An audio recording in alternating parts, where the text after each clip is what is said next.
Hi Owen, so I'm just going to take you through my player pack here. So I picked a club level female Gaelic footballer.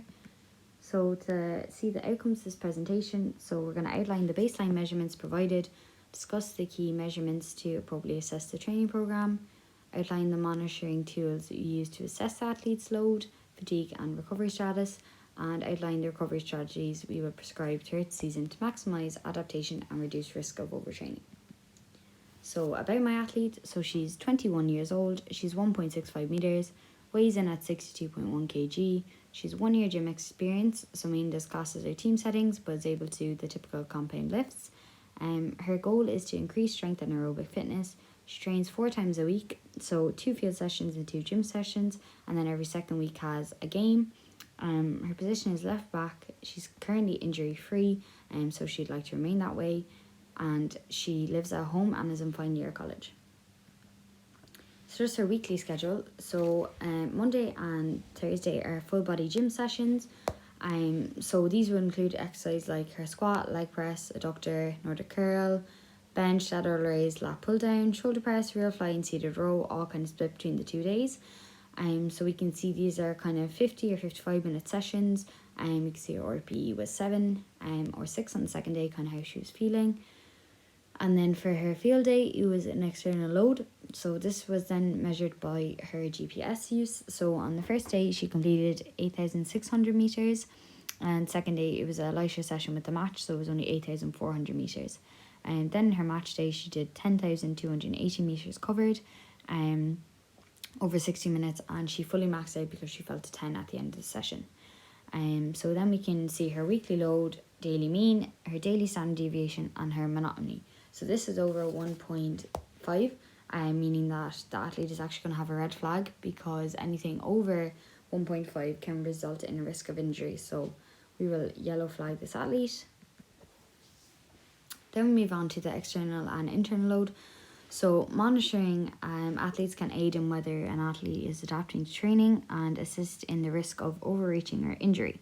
So external load is work completed by the athlete and measured independently of their internal characteristic, and internal load is how the athlete's body reacts psychologically to the workload of a certain session. That was done by Halse in 2014. So again, I picked GPS for external load and heart rate and session load RP for internal load.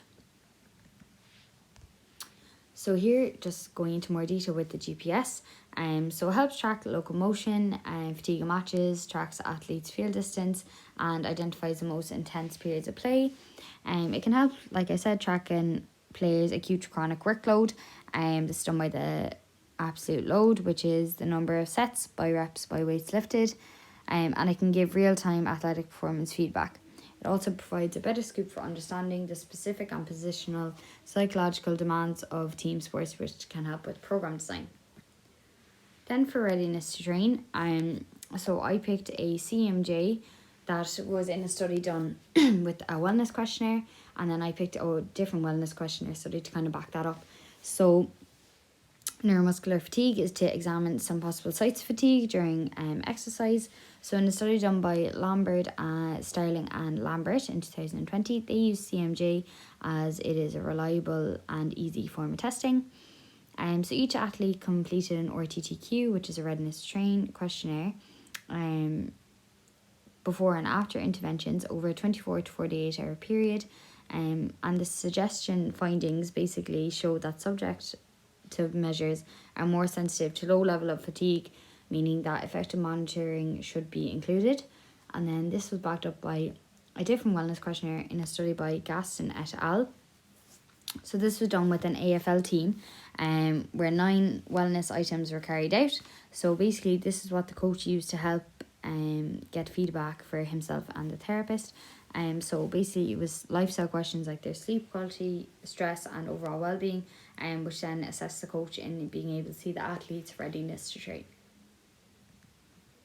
Then for internal load monitoring, I picked session RPE and heart rate. So heart rate monitors are used to determine the exercise intensity of a training session and can play a role in prevention and detection of potentially overtraining. Accurate heart rate monitoring is essential for testing, and basically in the last few years heart rate monitors have become widely used in training aid for a variety of sports. So here then we have the session RP. So this was a scale invented by Borg 1998. So it's a scale used in exercise science primarily to monitor exercise and is often used as a method to quantify exercise intensities. That was done by Day et al. 2004. So the RP scale is measured with a 0 to 10, so 0 being rest and 10 being maximal effort. So again, you can use this to kind of compare athletes, if they're feeling maybe a 9 in an easy session compared to athletes all feeling like a 4 to 6. Then you should be able to kind of track, what is going on with your athletes and see why they kind of feel heavy on like a light day. So we have the acute chronic workload. So this basically is a measure so we don't overload the athlete. In a study done by Murray et al. In 2016, data was collected within 53 players to show their possible risk of injury in a current week of testing. So players with the high chronic workload are more resistant to injury. So an acute chronic workload, basically greater than 2, can result in a greater risk of injury. So my athlete's acute load was 27,280 and her chronic was 29,780. So her workload came out at a 1.09, which is basically perfect. It's not in a danger zone. Then for recovery strategies, I picked active recovery, which is performing low intensity exercise following a strenuous workout. So it's considered to benefit athletes more than inactivity or sitting. And then passive recovery, which is stillness and inactive, letting the muscles basically repair on their own. So to start with the water immersion, so in a study done by Cochrane 2004, it said that most evidence suggests that hot to cold water immersion helps reduce injury in the acute stages of injury by stimulating blood flow, which reduces swelling in the muscles. So this is similar to the Versi one, which basically said that it's unclear kind of which is more beneficial, but it's likely to assist in recovery more is when you contrast them than using just hot water immersion. So in a study done by Halson in 2013, 14 to 15 minutes of alternating cold and hot water has been shown to improve athletes' performance. And then just for stretching, so it can be done, it's mainly done post-exercise as a recovery strategy, can be active, passive or dynamic. In a study done by Sands et al. 2013, the effects of stretching during exercise to enhance range of motion and recovery from training.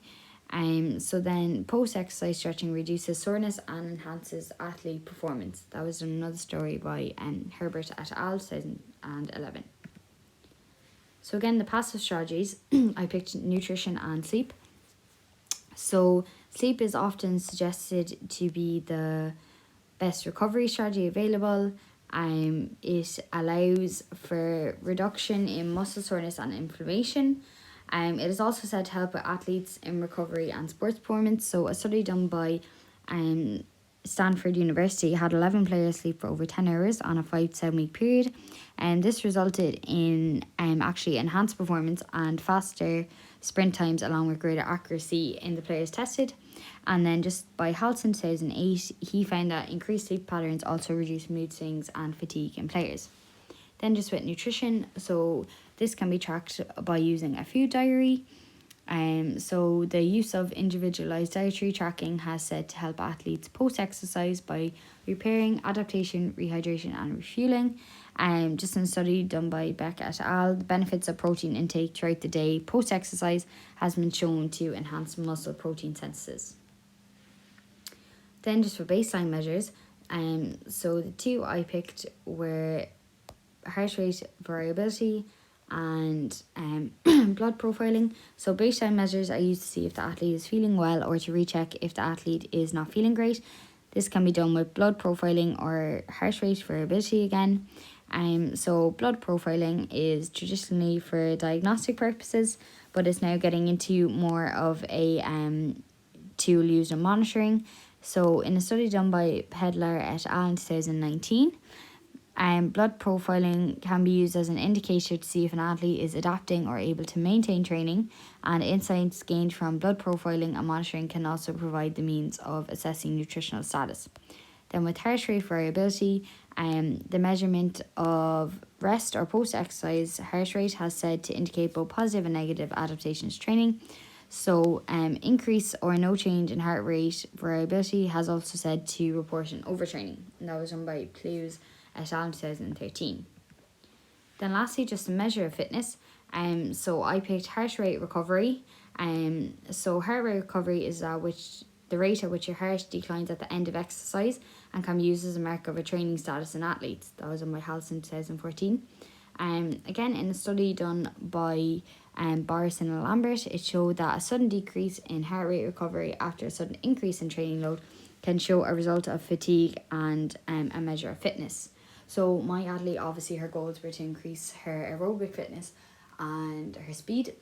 So basically being able to calculate her heart rate recovery, which is 30 seconds and 2 minutes, with the difference between the end of exercise and post 60 exercise, can basically show her automatic function and training status. And then I picked the yo-yo test, which is suitable for assessing the aerobic performance and her VO2 max. And this is done every 4 to 6 weeks. So basically, in a study conducted by Gabriels et al. 2019, using the yo-yo test over 40 meters distance showed the max effort of running distance and circulatory and respiratory variables. So this will help increase both her aerobic fitness and her VO2 max weekly. And that's the end. Hope you don't have any questions.